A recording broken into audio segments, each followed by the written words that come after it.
I mean, you know, when I sat with President Xi, I had a very candid conversation, and I told him that Kenya is importing 600 billion of products from China, yet we are only exporting maybe 300 or 5%, according to Lee. You know, that trade imbalance is serious. And that is the reason why they have opened up their market for our agricultural products. And that is good for Kenya, you know, and that's the right thing to do as somebody who was sent by the private sector to go and negotiate those markets.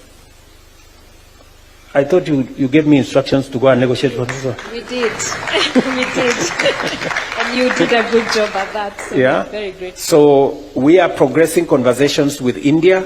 We haven't quite had a breakthrough with India.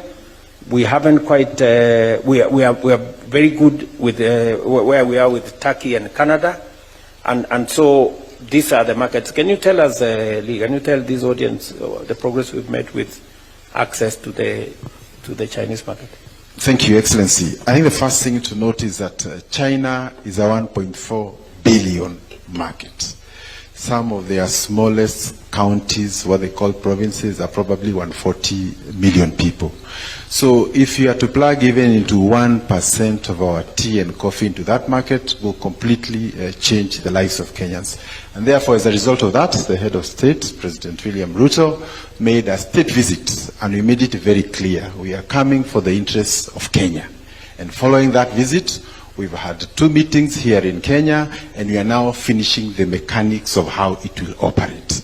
Just for you to appreciate how serious the matter was, because Kenya is a middle-level income country, some of our exporters to China have to pay 10%, while our neighboring countries pay 0 because they are low-level.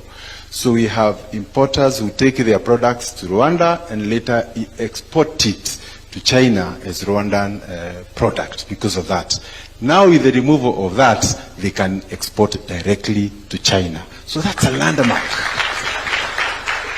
And areas like Kajiado and like Kipia are particularly very good for some of the commodities that we are taking there. So, Your Excellency, I want to confirm that we have very good conversations with China, and our conversations around any other country that is trading with us will be based on what's best for Kenya. Thank you.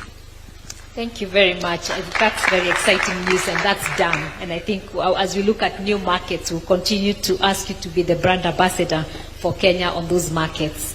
I mentioned 3 others on agriculture, and I think there are many that are in progress.